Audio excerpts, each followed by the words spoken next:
말씀 전가하도록 하겠습니다. 우리 제목 같이 한번 해볼까요? 시작. 네, 제목 쉽게 외우겠죠, 그죠? 믿음과 기도는 뭐와 같다고요? 수도꼭지. 왜 수도꼭지와 같은지 한번 봅시다. 오늘 말씀은 지난주에 살펴본 예수님께서 변화산을 내려오시면서 시작이 됩니다. 예수님께서 세 명의 제자 베드로, 요한, 야고보와 함께 산에서 내려오실 때 그 산 밑에는 많은 큰 무리들이 있었고 그들이 예수님을 맞아들였습니다. 그런데 그 가운데 꼬기 쪽 그런 사람 한 사람이 큰 소리로 소리를 지르면서 자신의 아들을 돌봐달라고 막 이야기를 하는 거예요. 왜 그렇게 외쳤냐 하면 그 아이가 어릴 때부터 귀신이 들렸기 때문에 그래요. 그래서 아이를 사로잡은 귀신은 갑자기 이 아이로 하여금 큰 소리를 막 부르짖게도 하고 경련을 일으키기도 하고 그리고 거품을 흘리기도 하고 심지어 몹시 다치게도 한 이후에 귀신이 떠나갔다가 다시 돌아 이런 식으로 반복하는 거예요. 그러니까 고치게 달라고 할 수밖에 없죠, 그죠? 그래서 뭐 다른 마태복음, 마가복음 보면 이 아이가 간질에 들렸다고도 이야기하고 뭐 그렇게 표현하기도 해요. 그런데 이 아버지가 이 아이에 대하여서 이렇게 큰 소리로 외친 것은 예수님이 산에 계실 때 제자들에게 찾아와 자기 아이를 귀신을 쫓아달라고 구하였지만 제자들이 귀신을 못 쫓아냈기 때문에 이런 일이 벌어진 거예요. 이 모든 것들을 다 들으신 예수님께서는 이렇게 말씀하셨습니다. 오늘 본문 41절 같이 볼까요? 시작. 예수께서 대답하여 이르시되 믿음이 없고 패역한 세대여 내가 얼마나 너희와 함께 있으며 너희에게 참으리요 내 아들을 이리로 데리고 오라 하시니. 예수님께서는 제자들과 그리고 함께 있는 무리들을 향하여서 믿음이 없고 패역한 세대여 내가 얼마나 너희와 함께 있으며 참으리요라고 책망하신 이후에 그 아이를 자신에게로 데려오라고 이야기를 하였습니다. 아이가 예수님께로 오는 도중에도 귀신은 가만히 있지 않았어요. 그를 거꾸로 때리고 심한 경련을 일으키게 하였던 것입니다. 하지만 그 아이가 예수님께 왔을 때 예수님은 그 귀신을 꾸짖으시고 아이를 낫게 하신 후에 아버지께 이 아이를 돌려보냈어요. 그러자 이 주위에서 이 모든 것들을 지켜본 사람들이 예수님에 대해 어떻게 생각했을까요? 우와, 정말 대단하다고 막 그렇게 엄청나게 뭔가 들어왔죠, 그죠? 근데 그때 예수님께서는 이렇게 말씀하셨습니다. 오늘 본문 44절 시작. 이 말을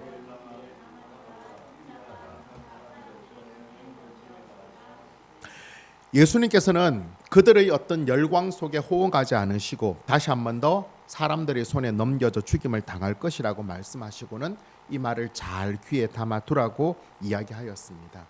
하지만 제자들은 도대체 이 말을 지금 무슨 말을 하시는지 그 이해를 알 수도 없었고 다시 묻기도 두려워하였다는 것이 오늘 본문의 내용이에요. 자, 오늘 본문에서 우리 한 가지만 살펴볼 거예요. 한 가지. 그 한 가지가 뭘까요? 오늘 본문에서 여러분 궁금한 게 뭐 있어요? 그렇죠, 그죠? 오늘 본문에서 우리가 살펴보기 원하는 것은 왜 귀신 들린 아이에게서 제자들이 귀신을 쫓아내지 못하였는가 하는 것입니다. 왜 못 쫓아냈을까요? 우리가 예상할 수 있는 첫 번째 대답은 뭘까요? 쫓아낼 수 있는 능력과 방법이 없기 때문에 쫓아내지 못하였다. 충분히 예상할 수 있죠, 그죠? 근데 정말 그럴까요? 그렇지 않아요. 우리 누가복음 9장 1절 우리 같이 읽어볼까요? 시작. 예수께서 12 제자를 불러 모으사 모든 귀신을 제어하고 병을 고치는 능력과 권위를 주시고. 예수님께서 이미 제자들에게 모든 귀신을 제어하고 병을 고치는 능력을 주셨어요. 그리고 권위까지도 주셨어요. 그래서 제자들이 어떻게 했어요? 세상에 나가서 그 능력과 권위를 힘입어서 많은 귀신을 쫓아내고 병을 고쳐주었어요. 우리 이미 다 살펴봤죠, 그죠? 따라서 충분히 제자들도 지금 그 아이에 들린 귀신을 쫓아낼 수가 있어요, 없어요? 있어요. 해봤어요. 그런 능력도 있고 방법도 알아요. 근데 중요한 것은 뭐예요? 오늘 지금 여기서는 못 쫓아냈다는 거예요. 왜? 왜 못 쫓아내었을까? 오늘 본문 누가복음에는 그 이유를 딱히 구체적으로 설명하고 있지 않지만 오늘 본문과 같이 이렇게 실려있는 마태복음이나 마가복음에는 그 이유에 대하여서 이렇게 말씀하고 있습니다. 우리 마태복음 17장 19절 20절 같이 읽어볼까요? 시작. 그때 제자들이 조용히 예수께 나와 이르되 우리가 어찌하여 쫓아내지 못하였나이까? 이르시되 너희 믿음이 작은 까닭이니라. 진실로 너희에게 이르노니 만일 너희에게 믿음이 겨자씨 한 알만큼만 있어도 이 산을 명하여 여기서 저기로 옮겨지라 하면 옮겨질 것이요 또 너희가 못할 것이 없으리라. 아멘. 제자들이 자기들이 못 쫓아내자 나중에 예수님 쫓아냈으니까 아까 읽었던 마태복음에 의하면 제자들이 다시 물었어요. 조용히. 예수님 왜 우리는 안 됐죠? 하니까 마태복음에 뭐라고 이야기했어요? 믿음이 작기 때문이다라고 이야기를 하였습니다. 그런데 마가복음에는 이걸 좀 다르게 말씀하고 계세요. 마가복음 9장 28절 29절 같이 볼까요? 시작. 집에 들어가심에 제자들이 조용히 묻자오되 우리가 어찌하여 능히 그 귀신을 쫓아내지 못하였나이까? 이르시되 기도 외에 다른 것으로는 이런 종류가 나갈 수 없느니라 하시니라. 아멘. 마가복음에는 그 이유를 못 쫓아낸 이유를 뭐라고 말씀하고 있어요? 기도 때문이라고 하고 있어요. 그리고 오늘 본문 41절에 보면 제자들을 책망하실 때 어떠한 세대라고 이야기했어요? 믿음이 없고 패역한 세대라고 말씀하였어요. 그 말씀을 근거로 하자면 누가복음에서 제자들이 귀신을 쫓아내지 못한 근거가 뭐로 가요? 믿음이 없기 때문이다라고 말씀할 수 있을 거죠. 그죠? 자, 여기까지를 우리가 정리를 해보면 어떨까요? 예수님께서 제자들에게 모든 귀신을 제어하고 병을 고칠 수 있는 능력을 주셨어요. 그래서 제자들이 그 능력과 권위로 귀신을 쫓아내고 병도 고쳤어요. 그런데 이번에는 그 아이에게 들린 귀신을 쫓아내지 못하였어요. 그래서 제자들이 예수님께 물었어요. 도대체 이유가 뭡니까? 라고 하니까 예수님께서는 누가복음에서는 믿음이 없기 때문이다. 마태복음에서는 믿음이 적기 때문이다. 마가복음에서는 너희들의 기도 때문이다라고 말씀하셨다는 거예요. 자, 도대체 이게 무슨 내용인지 하나씩 한번 살펴봅시다. 먼저 믿음이라는 것에 대해서 한번 살펴봤으면 좋겠는데, 자, 여러분 한번 잘 생각해 보세요. 믿음이라 할 때 믿음 그 자체를 두고 있다, 없다, 크다, 작다라는 말을 쓸 수 있을까요, 없을까요? 자, 누가 저에게 야, 너는 믿음이 있니 없니? 너는 믿음이 크니 작니라고 물으면 제가 뭐라고 답해야 되죠? 답을 할 수가 있어요, 없어요? 없어요. 왜? 무엇에 대한 믿음인지, 어떤 믿음인지에 대해 지금 묻는 게 없어요. 그러니까 믿음은 믿음 그 자체를 가지고 뭔가 있다, 없다, 크다, 작다를 말할 수 있는 게 아니에요. 하지만 대상이 있으면, 그죠? 예를 들면 제가 저에게 묻기를 너는 그러면 예수님을 믿니 안 믿니? 예수님에 대한 믿음이 크니 작니라고 물으면 저는 뭐라고 답해요? 예수님에 대한 믿음이 있습니다. 그 믿음이 뭐 작습니다, 큽니다라고 답을 분명히 할 수 있는 것입니다. 따라서 믿음이라는 것은 무엇에 대한 믿음, 그리고 그 믿음의 크고 작음은 결국은 관계의 문제라는 관계의 문제. 자, 그렇다면 한번 제자들에게 들어가 보면 예수님께서 제자들에게 믿음이 없다라고, 믿음이 작다라고 했다면 도대체 제자들은 무엇에 대한 믿음이 없고 무엇에 대한 믿음이 작았다는 거예요?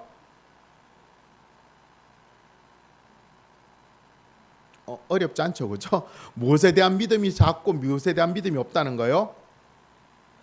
병 고침에 대한 믿음이 작고 병 고침에 대한 믿음이 없다는 거예요. 자, 그렇다면 이 귀신을 내어 쫓을 수 있는 이 능력은 누구에게 있는 거예요? 제자들에게 있는 거예요? 예수님께 있는 거예요? 제자들에게는 그런 능력이 없죠, 그죠? 예수님이 이전에 준 거잖아요. 자, 그렇다면 정리하면 제자들이 믿음이 작거나 믿음이 없다라고 하는 것은 귀신 들린 아이에게서 귀신을 쫓아낼 수 있는 능력을 가진 예수님에 대한 믿음이 작거나 믿음이 없다는 것입니다. 여기까지 이해가 되죠, 그죠? 즉 예수님의 능력보다 자신의 능력과 경험을 통하여서 귀신을 쫓아내려고 하였기 때문에 귀신을 쫓아낼 수가 없었다는 것입니다. 이해가 되죠, 그죠? 자, 그렇다면 옛날에 아까 우리 읽었던 누가복음 9장 1절의 권위와 능력을 받고는 그때는 쫓아내었죠, 그죠? 어떻게 쫓아냈을까요, 그때는? 그때는 제자들이 예수님만 믿을 수밖에 없었어요. 왜 그러죠? 그들이 전에는 귀신을 한 번도 못 쫓아내 봤어요. 그들은 뭐 하던 자들이었어요? 물고기 잡는 어부였고 세금 받는 세리였고 뭐 운동권이었고 뭐 이런 자들이었어요.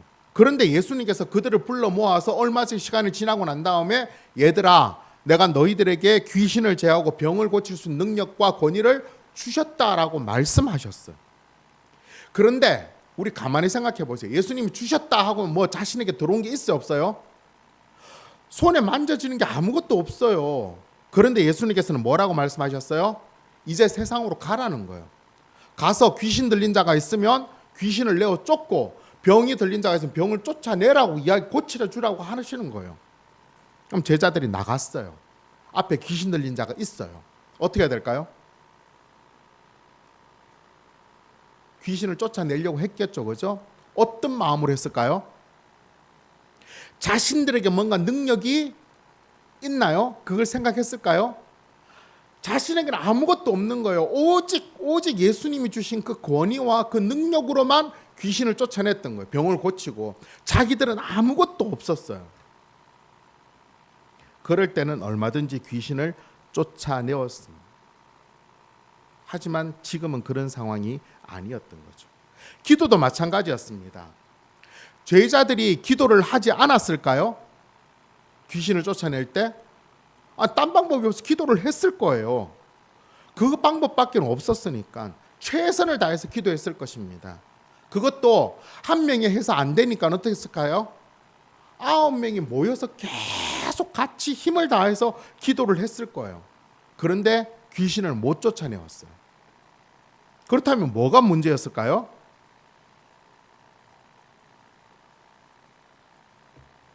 기도를 하는 이유와 기도를 하는 목적이 달랐다는 거예요. 왜 그러냐면 전에는 제자들이 기도를 통하여서 귀신을 쫓아내고 병을 고칠 때 좀 전에 이야기한 것처럼 예수님만 바라볼 수밖에 없었어요. 예수님께서 역사에 달라는 것밖에 없었어요. 근데 지금은 좀 달랐어요. 왜 달랐냐면 우리 지난주 한번 생각해 봅시다. 예수님께서 변화산에 올라갈 때 제자들 몇 명 데려갔어요? 몇 명? 3명. 그럼 지금 남아있는 사람 몇 명? 9명. 9명이 어떤 마음이었을까요? 귀찮은데 우리는 안 데려가고 쟤네들 데려가니까 우린 너무 좋아, 너무 기뻐 이렇게 했을까요? 보통 그런 상황이면 어떻게 생각하는 게 정상이에요? 뭐지? 저 3명은 왜 데려가셨지? 우리는 뭐지? 뭔가 그들 마음속에 굉장히 불편함이 있었던 거예요. 그러면서 예수님의 의도에 대해서 오해할 수밖에 없죠, 그죠? 어떻게 오해할까요? 저 3명은 우리보다 좀 더 잘난 자들이야. 좀 더 특별한 사랑을 받고 있네. 뭔가 큰일을 하겠네. 그러면 그 다음에 드는 생각이 뭐예요? 여러분 그런 생각이 잘 없나요? 그 다음에 드는 생각은 적어도 남아있는 이 9명 중에서는 내가 뭐가 돼야 되겠다? 짱이 돼야 되겠다. 그래 최소한 넘버 4는 돼야 되겠다. 넘버 3까지는 아닌 넘버 4는 돼야 되겠다라는 생각을 했을 거예요. 그래서 어떤 마음이었어요? 그 귀신 들린 아이가 오니까 먼저 달려가서 뭔가를 했을 거예요. 뭔가 보여주려고. 뭔가 특별한 것들을 나타내려고 막 했을 거예요. 기도를 통하여서 자기의 뭔가를 드러내려고 했던 거예요. 아무것도 이루어지지 않았습니다. 또 다른 이유가 하나 나와요. 마가복음 9장에 보면 예수님께서 산에 내려오실 때 예수님께서 보니까 제자들이 사람들하고 저때 특별히 종교 지도자들과 변론하고 있었다라고 말씀하고 있어요.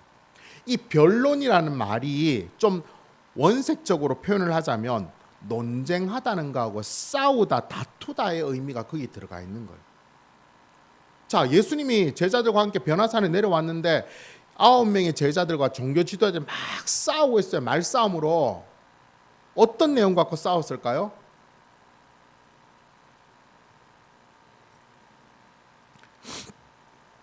바로 지금 이 사건 때문에 싸우는 거예요.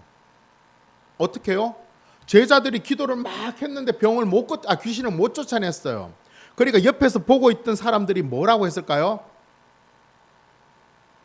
여러분 그때 당시를 한번 상상을 해봐요. 많은 무리들이 있고 제자들이 귀신들을 우리가 다 쫓아낼 수 있고 병을 고칠 수 있습니다라고 이야기해갖고 어떤 사람이 귀신 들린 아이를 데리고 왔는데 제자들 9명이 모여서 막 기도를 했는데 귀신을 못 쫓아내요. 그럼 주위 사람들이 뭐라고 이야기했을까요? 뭐야 이거? 저 사람들 거짓말 아니야? 이거 사기 아니야? 하고 비난했을 거예요. 특히 종교 지도자들은 뭐라고 했을까요? 야, 저거 다 거짓말쟁이야. 쟤네들이 옛날에 귀신을 쫓아내고 병을 고쳤다 하는 것도 다 거짓말이야 라고 이야기했을 거예요. 그러니까 제자들 마음이 어때요? 답답하죠, 그죠? 옛날에는 분명히 됐는데 지금 안 되니까 더 열심히 해보려고 막 발버둥을 친 거예요. 그들을 이기기 위해서. 하지만 그럼에도 불구하고 귀신을 쫓아낼 수가 없었어요. 왜? 뭐가 문제일까요? 제자들의 기도에는 뭐가 문제일까요? 가장 큰 문제는 그거예요. 제자들의 기도는 그 기도를 통해서 자신을 드러내려고 했던 거예요. 자신을 드러내려고. 예수님께서 기도 때문이라고 말씀하실 때에 그 제자들은 그 자신을 드러내는 그 기도로는 아무런 능력을 나타낼 수가 없는 것입니다. 왜냐하면 기도는, 잘 들으세요, 기도는 예수님의 이름을 사용하여 내가 원하는 대로 하고 싶은 것을 하는 게 기도가 아니에요. 다시 말씀드립니다. 기도는 예수님의 이름을 사용하여 내가 원하는 대로 하고 싶은 것을 하는 게 기도가 아니에요. 마치 요술 램프에 지니를 불러가지고 지니를 통하여 내가 원하는 소원을 이루어내는 게 기도가 아니라고요. 그렇다면 기도는 뭐냐? 기도를 통하여 전능하신 하나님의 은혜와 역사가 그 상황 가운데 나타나지고 드러내게 하는 게 기도예요. 다시 한 말씀드립니다. 기도를 통하여 전능하신 하나님의 은혜와 역사가 그 상황 가운데 나타나지고 드러나도록 하는 게 기도라는 것입니다. 어떤 차이인지 좀 느껴지시나요? 자, 고개를 들고 저를 한번 잘 보세요. 이 차이를 분명히 알아야 돼. 이 차이를. 기도는 예수님의 이름을 통하여 내가 원하는 것들을 만들어내는 게 기도가 아니라고요. 기도는 뭐라고요? 그 상황과 그 형편 가운데 하나님의 이름, 예수님의 이름의 역사가 나타나도록 하는 게 기도라는 거예요. 중요한 건 뭐예요? 내가 없어져야지만 되는 거예요. 자기를 드러내는 기도를 하려고 할 때 그 기도는 아무런 능력이 없습니다. 결국 제자들이 귀신을 쫓아내지 못한 것은 예수님에 대한 믿음이 작거나 없었기 때문이고 예수님의 능력을 나타내는 기도를 하지 않았기 때문에 그래요. 근데 이건 너무너무 중요한 문제예요. 우리가 신앙생활을 하면서 제자들과 같이 기도와 믿음에 대해서 오해할 때가 굉장히 많다는 거예요. 그러니까 우리의 기도와 우리의 믿음의 능력이 안 나타나는 거예요. 우리가 분명히 기억해야 되는 것은 우리들의 기도와 우리들의 믿음은 단지 통로라는 거예요. 통로. 그 이상도 그 이하도 아니에요. 그래서 그 자체적으로 능력이 있는 것이 아니다라는 거 우리는 분명히 기억해야 돼요. 무슨 말인지 잘 이해가 안 되죠, 그죠? 좀 더 구체적으로 말씀드리겠습니다. 사도행전 3장에 보면 베드로와 요한이 성전 미문에 있는 안전뱅이를 일으키는 내용이 나옵니다. 그 안전뱅이는 나면서부터 못 걷게 된 사람이었어요. 그러니까 뭔가 살아갈 방법이 없잖아요, 그죠? 그러니까 동네 사람들이 그를 데려다가 성전에 많은 사람들이 그때는 보통 하루에 3번씩은 정기적으로 올라가니까 사람들이 가는 미문이라는 그 문 앞에다가 이 안전뱅이를 데려다 놔요. 그러면 이 안전뱅이가 사람들에게 막 구걸하면 사람들이 돈을 주면 그 돈으로 살아가는 그런 안전뱅이였어요. 하루는 베드로와 요한이 이제 기도 시간이 되어져서 그 성전으로 올라가고 있는데 이 안전뱅이가 보니까 구걸을 해야 되잖아요, 그죠? 막 구걸을 했을 거예요. 도와주십시오라고 하니까. 그런데 성전으로 잘 올라가던 베드로와 요한이 발걸음을 멈추고는 그 안전뱅이를 계속 뚫어보는 거예요. 그러니까 안전뱅이는 어떻게 생각해요? 뭔가 나올 수 있겠다라는 마음에 더 간절히 구걸했겠죠? 그러자 베드로와 요한이 그 안전뱅이를 향하여서 자신의 얼굴을 똑똑히 보라고 이야기를 하였습니다. 그리고는 이렇게 이야기합니다. 사도행전 3장 6절부터 8절까지 시작. 베드로가 이르되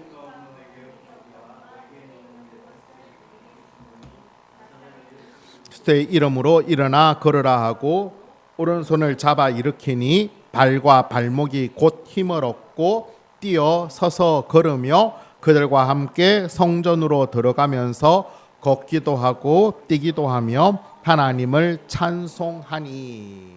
아멘. 베드로는 분명히 이야기하였습니다. 자신에게는 은과 금이 없다라고, 너에게 줄 수 있는 돈이 없다라고, 하지만 자신에게 있는 것으로 준다라고 한 이후에 예수 그리스도의 이름으로 일어나 걸어라라고 외친 이후에 그의 오른손을 잡고 일으켰어요. 이 사람은 나면서부터 한 번도 못 걸었어요. 발에 힘이 들어간다는 걸 경험해보지 못했어요.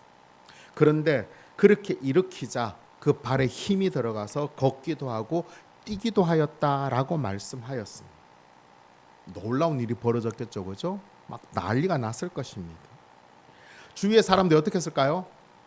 와, 이 안전뱅이의 간격부터 한번 생각해 봅시다. 어땠을까요? 여러분 같았으면 어땠을까요? 소리치면서 막 방방 뛰었겠죠, 그죠? 와, 내가 걷는다고, 내가 뛴다고 막 사람들에게 다가가서 막 이야기하고 막, 그러니까 그쪽이 막 난리가 났을 거예요.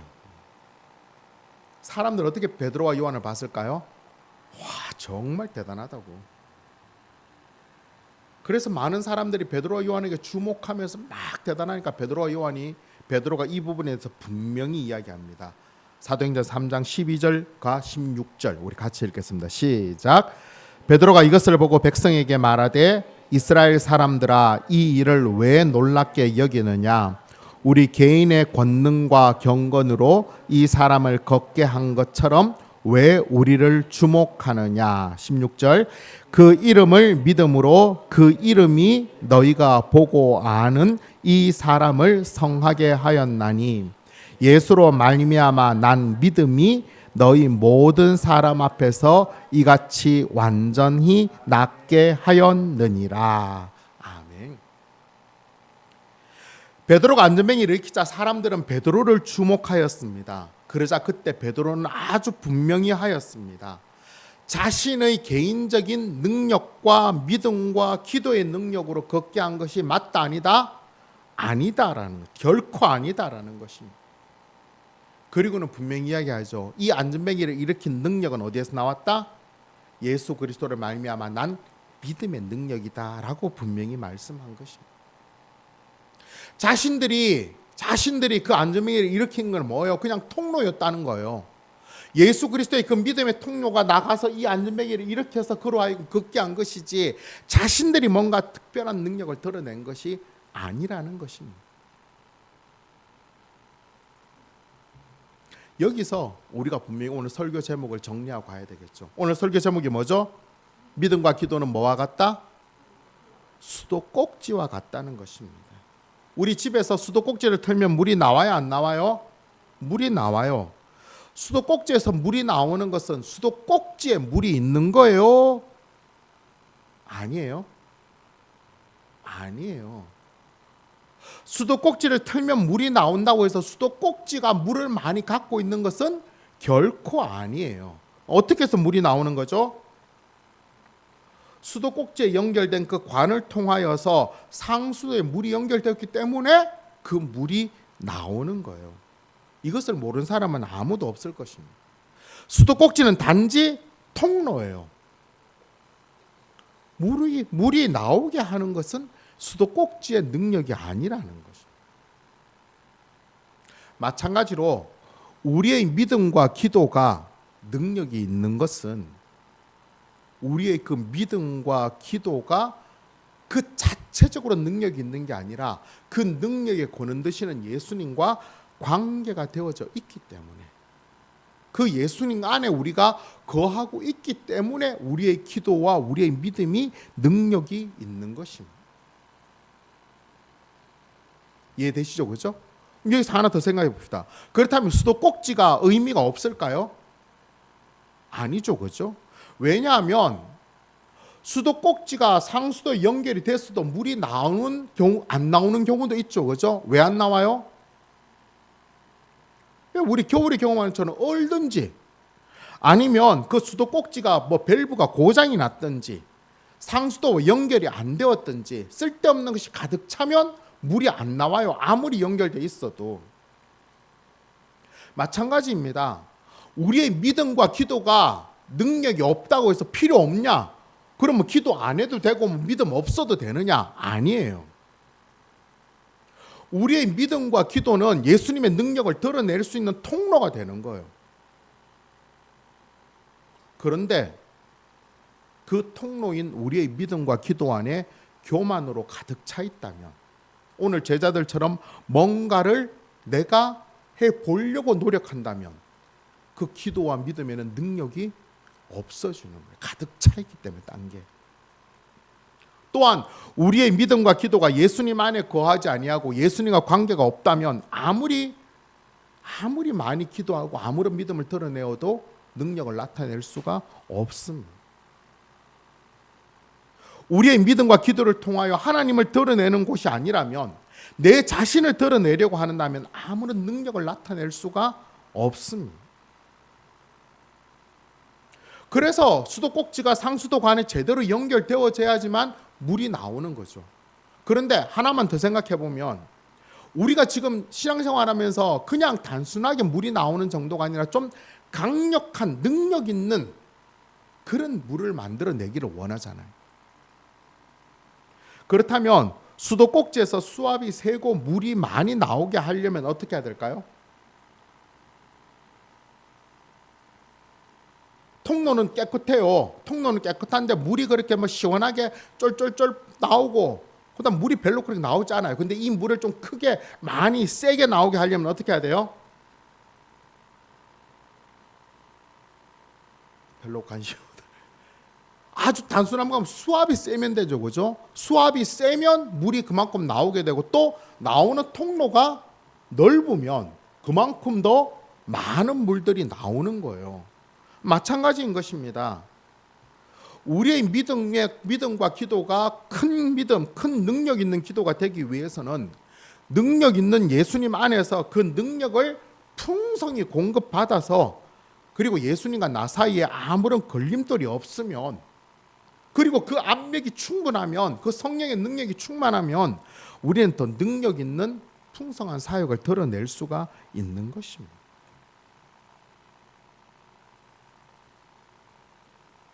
예수님 안에서 예수님과 함께 동행함으로 우리의 믿음과 기도가 더 풍성하고 더 능력 있는 그런 믿음과 기도의 삶을 사는 저와 여러분 되기를 간절히 바랍니다. 아멘. 우리에게 맡겨진 사명을 충성스럽게 잘 감당하고 하나님께서 세상의 주인됨을 드러내기 위해서는 우리가 분명히 이 능력 있는 믿음과 기도를 나타내야 되는 거예요. 더 우리 안에 능력 있는 기도와 믿음이 되어지기를 위하여 우리의 교만들이 꺾여지고 예수님과 나 사이의 죄의 모든 것들이 허물어지고 그 풍성한 예수님 안에 온전히 거할 수 있는 그런 삶을 살 수 있기를 간절히 바랍니다. 근데 여기서 한 가지 더 생각해야 되는 것은 우리의 믿음과 기도가 제자들같이 교만하여서 그 능력을 상실해 버리면 그것으로 끝난 것일까요? 아무리 기도를 했는데도 뭐가 안 돼요. 아무리 믿음을 가져도 뭐가 안 만들어져요. 그냥 똑같아요. 예수를 안 믿는 사람이나 안 믿는 사람이나. 그러면 더 이상 능력이 없는 걸까요? 어떻게 하면 될까요? 오늘 본문을 한번 생각해 봅시다. 제자들이 이번에 귀신 들린 아이를 귀신을 못 쫓아내었는데 그렇다면 앞으로도 제자들은 귀신을 한 번도 못 쫓아냈을까요? 아니에요. 심지어는 나중에 사도행전에 보면 베드로 같은 경우, 바울 같은 경우는 뭐예요? 지나가기만 해도 병이 막 낫고 그랬어요. 이번 일을 통하여서 무엇이 문제인지를 분명히 알았을 때 예수님께서 부활성천 하신 이후에 성령의 충만함을 받았을 때 그들은 더 큰 능력으로 수많은 귀신을 쫓아내며 병을 고치며 더 놀라운 능력을 행하였습니다. 오늘 보면 41절에 보면 예수님께서 제자들과 무리들을 책망하시면서 너희들이 어떤 세대라고 이야기하고 있죠? 믿음이 없고 패역한 세대다라고 말씀하고, 여기서 패역하다라는 말은 진리에서 왜곡되어지고 삐뚤어졌다는 거예요. 쉽게 말하면 이거 예를 어떻게 되냐, 이 패역하다는 거 쉽게 예를 들면 우리가 나무에 망치로 못을 박아요, 그죠? 근데 한 2번 딱 때렸는데 못이 어떻게 해요? 휘어져 버린 거예요. 이게 패역하다는 거예요. 패역하다는 거. 자, 그러면 망치로 못을 박았는데 휘어졌어요. 어떻게 하면 돼요?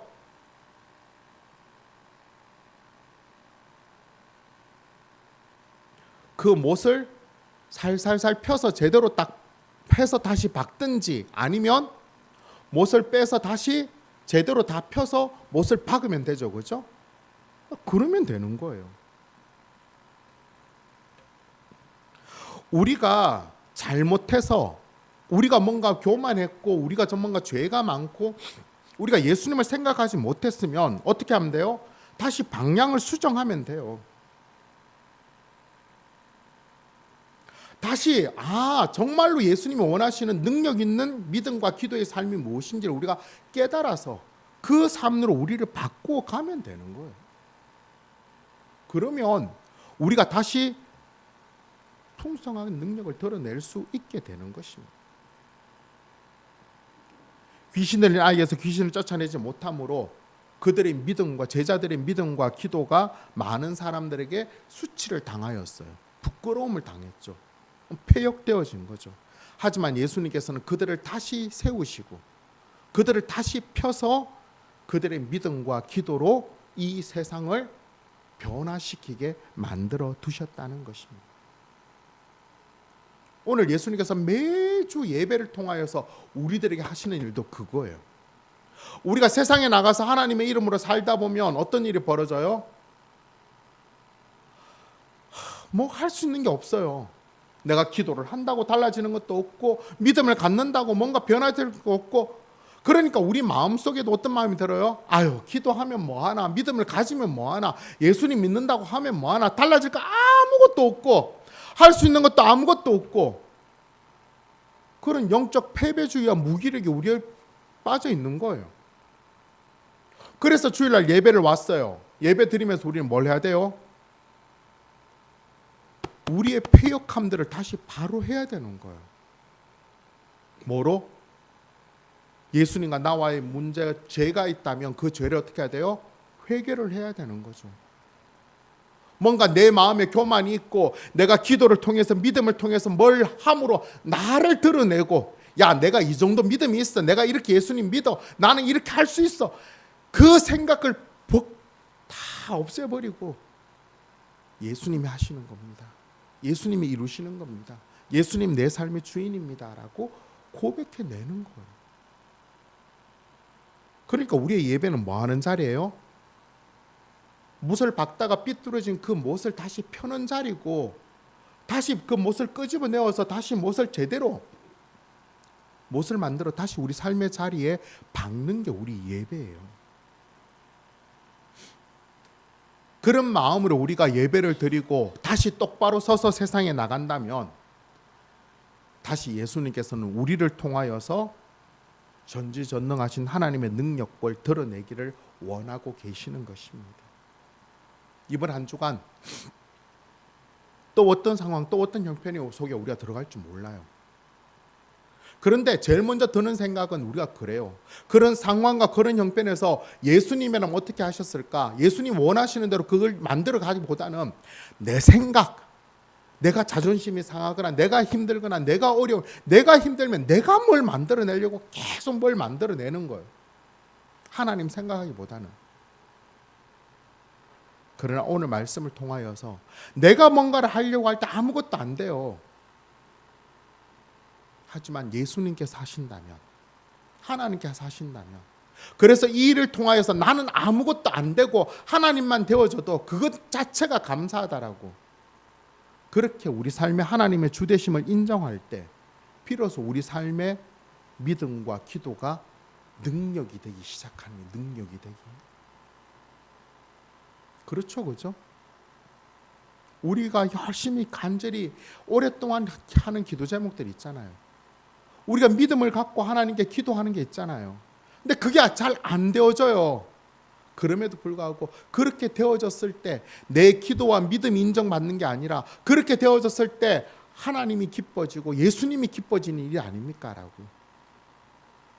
그들의 그 마음을 우리가 더 소망할 때 우리들은 반드시 능력 있는 하나님의 사람으로서 신앙생활을 할 줄로 믿습니다. 이번 한 주간 겸손함으로, 온전함으로 더 풍성한 하나님의 은혜와 역사를 나타내기에 부족함이 없도록 은혜의 보좌 앞에 담대히 나아가서 예수님께서 원하시는 그 능력 있는 기도와 믿음을 나타내는 저와 여러분 되시기를 간절히 바랍니다. 아멘. 말씀 맺도록 하겠습니다. 오늘 설교 제목을 기억하시죠? 뭐죠? 예, 다 기억하시죠? 그 수도꼭지와 같다. 오늘 우리들의 믿음과 기도는 어떻습니까? 능력 있는 믿음과 기도입니까? 아니면 아무런 능력도 없는 그런 믿음과 기도입니까? 예수님께서 우리를 구원하여 주시고 하나님의 자녀를 삼기신, 하나님 자녀로 삼으신 이후에 우리를 세상에 보내시면서 세상 가운데 하나님의 사람으로 살도록 하실 때 우리에게 주신 가장 강력한 도구가 있다면 그거는 바로 믿음과 기도입니다.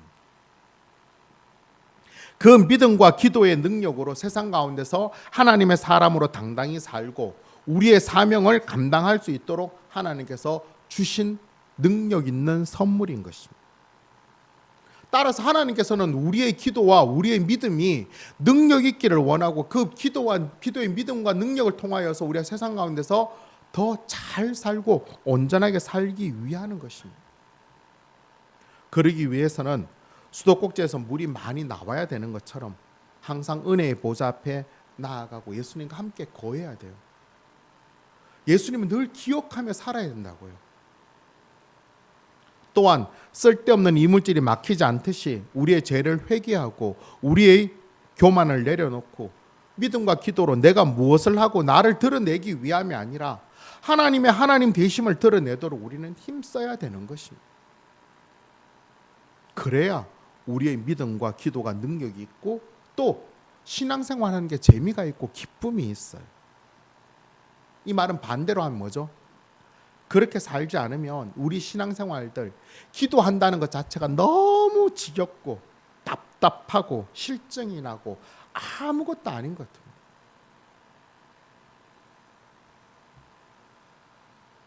여러분의 기도와 믿음 생활은 어떻습니까? 좀 신납니까? 그래서 자꾸 하고 싶고 더 좋아집니까?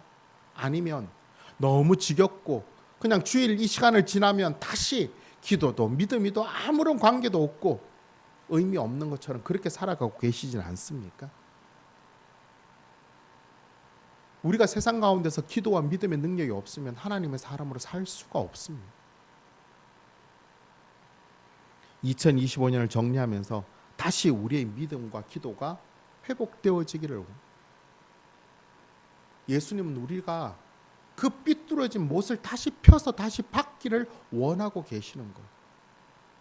2025년 한 해 동안 우리의 못이, 우리의 믿음과 기도가 어디가 휘어졌는지, 어디가 굽어져 버렸는지, 뭐가 문제, 뭐가 막혀졌는지를 잘 돌아보고 그 모든 것들을 다 버릴 건 버리고 굳게 할 건 다시 굳게 하여서 능력 있는 믿음과 기도로서 우리의 사명을 더 잘 감당하고, 또 한 주 한 주 시간들이 더해가면서 우리의 신앙생활들이 더 기쁘고 즐겁고 그렇게 능력 있는 그런 신앙생활을 하는 그런 저와 여러분 우리 모두 되시기를 예수님의 이름으로 축원합니다.